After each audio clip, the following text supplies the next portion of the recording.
Bonjour, c'est le coach Samuel. Nous sommes le 23 ou le 24 avril 2026.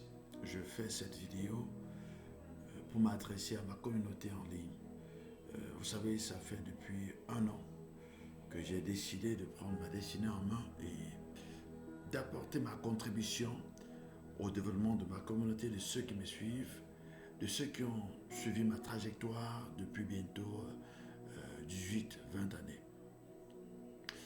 J'aimerais vous parler d'un sujet qui me tient particulièrement à cœur en cette saison, le sujet de la dépression. Le sujet de la dépression, pourquoi est-ce que ce sujet est important? Ce sujet est important parce que récemment, j'ai connu quelqu'un, une personnalité qui serait passée de vie à trépas, certainement à cause de ce sujet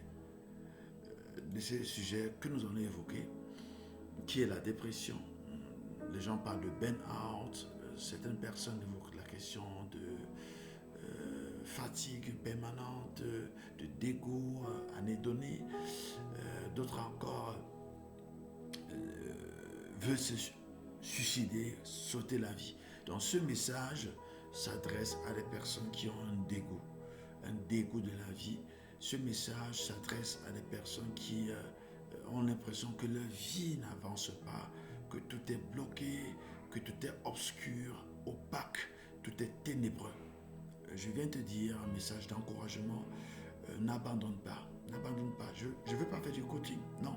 J'interviens parce que le Seigneur m'a mandaté pour faire ce sujet avec vous.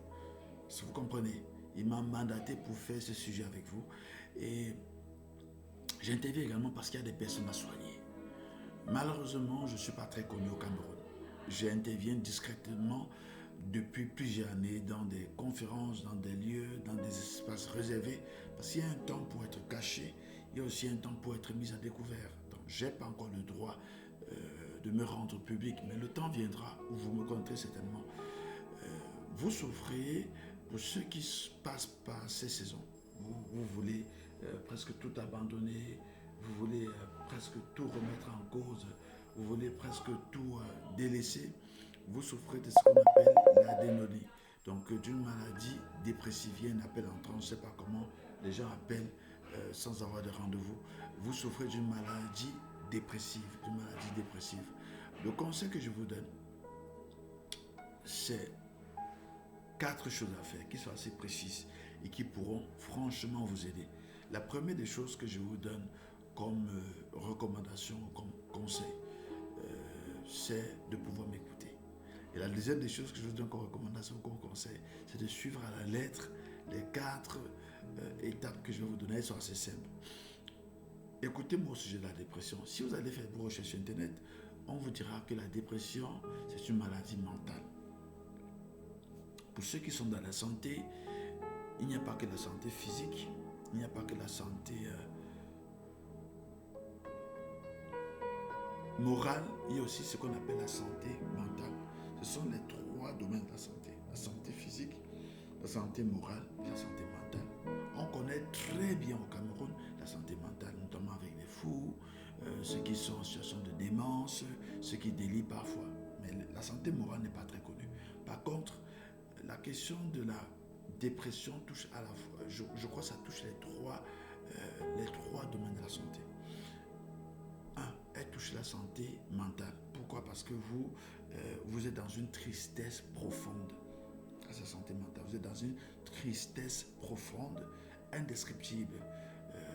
Tout vous dégoûte. Votre âme, vous avez l'impression de vouloir vous suicider. Vous avez peut-être peur qu'on va vous ôter la vie. Et parfois, cette tristesse transcende le monde physique pour toucher le monde invisible. Il y a des gens qui rêvent qu'on les poursuit la nuit, les chiens veulent les dévorer la nuit, ils rêvent qu'ils ont pris du poison. Voilà. Donc vous quittez totalement le monde physique pour être tourmenté dans le monde invisible. Vous êtes dans ce qu'on appelle la dépression. Deuxième caractéristique, c'est que vous êtes dans vous souffrez de ce qu'on appelle je pense l'anédonie. L'anédonie, si je ne me trompe pas. L'anédonie, oui, c'est l'anédonie. A-N-H-D-O-N-I. D-O-N-I-E. L'anédonie. L'anédonie, c'est ce qu'on appelle le manque d'intérêt ou le manque de plaisir. Ça se manifeste de plusieurs manières. Subitement, vous n'avez plus envie d'aller au travail. Subitement, vous n'avez plus envie de pratiquer du sport. Subitement, vous ne voulez plus regarder la télévision, même les rapports. Si vous êtes marié, remplir votre devoir conjugal vous dégoûte. Donc, tout vous dégoûte. Il y a ce qu'on appelle manque d'intérêt, manque de plaisir. C'est l'anédonie. Et ça fait qu'on ne vous voit plus. Vous êtes enfermé dans votre maison pendant des jours, pendant des heures. On vous a perdu. Donc ça, c'est ce dont vous souffrez. Et vous devez faire attention à ce genre de situation. La troisième caractéristique, c'est qu'il y a un manque d'énergie persistant. Et là, ça touche votre santé physique. La dépression touche à tous les 3 domaines de la santé. Il y a un manque d'énergie persistant sur 10 jours, 15 jours. Vous êtes faible, vous avez une perte d'appétit, tout est fade dans votre bouche, vous maigrissez, vous perdez du poids, vous avez comme des troubles de burn-out, votre tête veut exploser, vous avez mal aux yeux, votre visibilité est diminuée, vous êtes comme effaré, sans phare. Vous me suivez? Si vous êtes dans cette situation, vous souffrez de la dépression. Les causes, je laisse les causes aux psychologues ou à ceux qui sont des influenceurs. Moi, je ne traite pas les causes. Les causes sont déjà connues et je pourrais parler des causes, aller même en profondeur des causes après conseil. Donc, si vous souffrez de la dépression, je laisserai mon contact au WhatsApp 6 98 94 87 99. C'est mon WhatsApp. Je ne décroche pas les appels. Ça n'a pas la peine de m'appeler. Je ne décroche pas les appels inconnus. Sauf ce sont des appels qui commencent par le numéro fixe. Parce que c'est un numéro qui est un numéro public. J'ai un numéro personnel que je ne partage pas. C'est un numéro public. Donc, écrivez-moi sur WhatsApp et commencez votre message par dépression. Je vous prendrai en charge pour que vous sortez de cette situation. Le Seigneur m'a mandaté en cette saison pour vous aider à sortir de cette situation. Et il y a même, ce n'est pas uniquement les personnes pauvres qui en souffrent, même des grands PDG, même des hommes de Dieu. Tout le monde en souffre. Tout le monde peut passer par des moments de dépression. Et parfois, pour ceux qui sont même chrétiens, lire la Bible ne vous suffit pas, n'est-ce pas? Vous lisez vous n'avez plus le temps de lire la Bible, vous ne voulez plus ouvrir la Bible. Comment est-ce qu'on fait pour en sortir? Comment est-ce qu'on fait pour en sortir? La solution est dans le troisième message que je vais vous donner, dans la suite de mon message. Donc, je le dis et je le répète. Pour ceux qui souffrent de la dépression, vous êtes malade à 3 niveaux. Pour ceux qui n'ont pas encore atteint l'autre niveau de maladie, je pourrais le préciser clairement, mais vous êtes au moins malade à 3 niveaux. À 3 niveaux. 1. Vous souffrez de ce qu'on appelle une maladie physique. Une maladie physique. 2. Vous souffrez de ce qu'on appelle une maladie mentale. 3. Vous souffrez de ce qu'on appelle une maladie morale. Je vais commencer par la maladie mentale. Je l'ai expliqué à 3 niveaux de maladie mentale. Ce n'est pas forcément quelque chose qui touche votre corps, ça touche votre âme, ça touche votre cerveau, ça touche votre pensée. Et parfois même ça peut toucher jusqu'à votre système de fonctionnement biologique. Ce n'est pas que c'est un virus que vous a piqué, non, ça c'est le mental. Deuxièmement, ça touche votre corps, maladie physique, parce que vous allez perdre du poids. Vous allez avoir des envies de suicide, c'est-à-dire que vous allez vouloir vous ôter la vie. Vous allez parfois aussi désirer même que tout soit chaos autour de vous. Que les gens meurent, parfois vous pouvez prendre votre véhicule et aller cogner les gens. Parfois vous pouvez prendre une arme à feu et aller fusiller. Ça touche déjà au physique. Ça touche déjà au physique. Et troisièmement, morale, pourquoi? Parce que vous vivez dans une société. Quand une personne, supposons qu'une personne s'est suicidée, s'est ôté la vie dans une chambre. Et vous-même, quand vous allez prendre des chambres, des hôtels ou des maisons, demandez toujours ce qui s'est passé avant vous. C'est pour ça que vous allez comprendre que le monde n'est pas que physique. Le monde est aussi spirituel. Et c'est un côté que vous négligez, n'est-ce pas? Quand parfois vous allez dans des bureaux, vous ne savez pas dans quelles conditions celui qui était dans ce bureau est parti avant vous. C'était un patron. Dans quelles conditions est-ce qu'il est mort sur cette chaise-là? Vous voyez, il y a des choses qui peuvent parfois vous dépasser, que vous négligez, mais qui peuvent avoir des incidences sur vos vies. Pourquoi dans certaines maisons on voit des fantômes? que même des prêtres ou des pasteurs n'ont pas pu chasser. Pourquoi? Parce que ça relève du monde invisible. Et parfois, c'est une affaire de mœurs, c'est une affaire de morale. Et quand ça touche une personne, 2 personnes, 3 personnes, voilà, c'est une affaire de santé morale.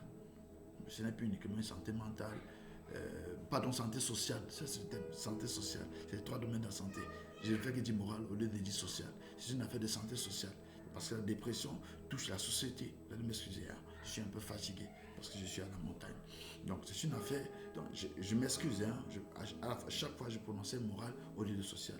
Santé physique, santé mentale et santé sociale. Donc, la dépression est une affaire également de santé sociale. C'est une affaire de santé sociale. Plus ou moins morale ou mentale. Donc, voilà, dans le social, on a le moral. Si ça arrive 1 cas, 2 cas, 3 cas, ça devient un problème social. Je prends le cas de certains pays. Il y a des pays où les gens se suicident en cascade. Ce n'est plus une affaire personnelle, c'est une affaire sociale.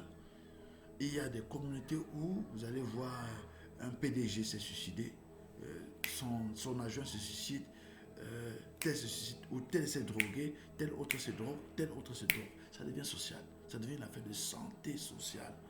Donc vous n'êtes plus le seul concerné ou la seule concernée, il y a aussi votre entourage qui est concerné. Vous allez voir un papa qui décède tel jour, 1 mois plus tard, son fils décède, sa femme décède, etc. Donc là, c'est un problème, ce n'est plus une affaire personnelle, c'est une affaire sociale. Donc si vous êtes concerné par ce cas, vous avez un proche qui est décédé dans des circonstances désastreuses ou un proche qui s'est suicidé dans des circonstances après être passé par un burn-out, si vous avez même un collègue qui s'est suicidé ou qui est décédé ou qui a perdu toutes ses compétences, tous ses neurones après être passé par une situation très très difficile, vous pouvez également nous mettre en contact avec la personne. Nous allons pouvoir les accompagner. Mais qu'est-ce qu'il faut concrètement faire? Et cela, c'est l'objet de ma vidéo. Il faudrait que je l'achève avant 20 minutes. La première des choses à faire lorsque vous souffrez de ces symptômes que nous avons pu identifier, c'est de vous faire écouter. Et ce n'est pas toujours les psychologues. En Europe, on a les psychologues, etc. Ce n'est pas toujours les psychologues qui ont la solution au problème. Non. Je ne fonctionne pas avec les solutions qui sont monnaie courante. Faites-vous écouter. Vous faites écouter par qui? Par des gens comme nous. Vous pouvez vous faire écouter par des coachs vie, des coachs santé, si vous voulez. Des personnes de renom qui ont bâti leur renommée sur les résultats concrets, palpables. Faites-vous écouter par des coachs santé, par des coachs vie ou par des hommes de Dieu. Ou par des hommes de Dieu. Et si vous êtes un homme de Dieu, est-ce que je vais encore aller me faire écouter par un coach? Ça dépend. Faites confiance à la personne à qui vous faites confiance. Ça dépend de vous. Faites-vous écouter par quelqu'un. Quand j'ai écouté, ce n'est pas 2 heures. L'une des causes de la dépression, pour ceux qui veulent parler des causes, vous êtes marié, votre mari, votre femme vous a trompé. Et a fait un enfant d'ailleurs. Pourtant, vous êtes marié, vous n'avez peut-être même pas d'enfant. Ça peut causer la dépression. Ça peut causer le suicide.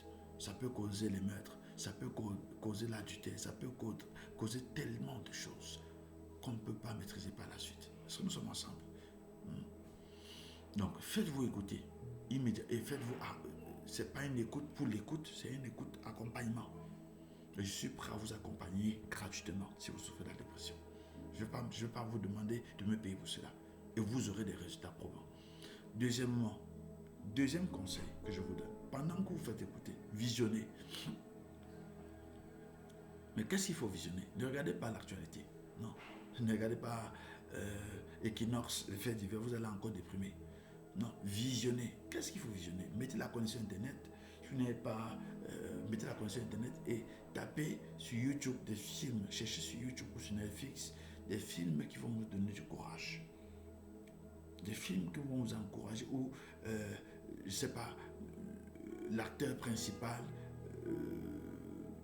était presque mort, avait tout perdu et après il a retrouvé la vie. Cherchez des films qui vont vous encourager à avoir envie de vivre. Même s'il faut les télécharger, 10 films, 20 films, 30 films, et vous les visionnez de bout en bout. Ça vous fera du bien. Des films où les gens sont passés par la douleur, par le pire. Il y a des gens qui sont passés par pire que vous. Il y a des gens qui ont perdu un œil, 2 yeux, qui ont perdu la bouche, qui ont perdu les mains, qui ont perdu les parties intimes, mais qui sont vivants. Ce genre de film, ça va vous encourager. Il y a des gens qui ont été kidnappés, qui ont passé des jours ou parfois même des années hors de tout contact humain et qui ont retrouvé la vie et le sens de vivre. Ça, c'est le deuxième conseil que je vous donne. Allez visionner. Maintenant, la vision est limitée. Parce que quand vous visionnez, votre capacité à imaginer est très limitée. Mais ce qui vous procure et vous confère une capacité inouïe pour l'imagination, c'est la lecture. Voilà pourquoi les plus grands réalisateurs sont des grands lecteurs. C'est la lecture. Lisez. Lisez des ouvrages qui vont vous donner le goût de la vie. J'ai un livre que j'ai commis qui est réussi à tout prix. Lisez même le livre de mon mentor né pour échouer, Thierry Niamen. Lisez ce livre. Je ne parle pas de mentor, c'est pas qu'il est vraiment mon mentor, c'est un ami aujourd'hui, mais c'est quelqu'un qui m'a beaucoup influencé. Il m'a enseigné et ça. Et le conseil qu'il m'a donné a impacté ma vie. Nous sommes devenus des grands amis aujourd'hui. Lisez ce livre. Vous n'aurez pas l'opportunité ou l'occasion de déprimer. Donc lisez, faites une sélection de livres. Faites une sélection de livres et lisez-les. Quand vous êtes au travail, vous avez une minute de pause, lisez. Si vous êtes à la maison, vous ne parvenez pas à sortir, lisez ces ouvrages. Le quatrième conseil que je vous donne, c'est de sortir. Quand je parle de sortir, c'est pas d'aller en boîte de nuit, tourner, boire, non, c'est pas cela. Dans votre temps de dépression, allez en prison, sortez, allez en prison, allez visiter les prisonniers. Vous allez sortir directement de la dépression. Le deuxième lieu que je vous conseille de visiter, allez dans un hôpital, allez au service des urgences. Vous n'aurez plus envie de vous déprimer. Ça, c'est le deuxième lieu que je vous conseille de visiter. Le troisième lieu que je vous conseille de visiter, c'est de visiter des espaces où il y a des enfants pauvres, les enfants de la rue. Pensez des quartiers bizarres, des quartiers où il y a des... N'allez pas seul, vous allez dans ces espaces, allez avec quelqu'un. Voilà 3 lieux que je vous conseille de visiter. Le quatrième lieu que je vous conseille de visiter, c'est un endroit naturel. Ça peut être votre village. Allez dans votre village, pas dans la concession familiale. Marchez dans le village. Appréciez la nature, étreignez les arbres. Étreignez la vie, étreignez les arbres. Quand vous marchez dans votre village, vous arrivez, vous tombez sur un grand arbre. Vous le serrez fort. Vous le serrez fort. C'est une activité que je vous conseille de faire. Même si vous ne devez pas aller loin au village, ça peut être au centre-ville, si vous êtes à Douala ou à Yaoundé, dans votre capitale. Allez dans ces lieux-là et étreignez les arbres. Ça vous fera beaucoup de bien. Vous savez, les arbres sont là avant nous. Les arbres ont vu tellement de choses. Et c'est une activité naturelle qui va vous permettre de sortir de là. Allez près d'un lac, allez près d'un fleuve.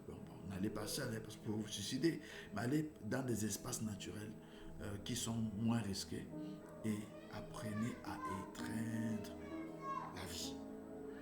Jetez votre dépression dans ce carcan-là. Jetez votre dépression dans ces lieux. Jetez-les dans ces lieux et vous allez découvrir qu'il y a plein de choses à apprendre par rapport à la vie. Donc ça, c'est le conseil que je vous donne par rapport à tous ceux qui passent par des temps difficiles, par des temps de dépression. Rendez-vous dans une semaine pour une prochaine capsule. C'est le coach Samuel Bignou. Et si cette vidéo a été utile pour vous, je vous conseille de la partager avec au moins 3 personnes. Merci.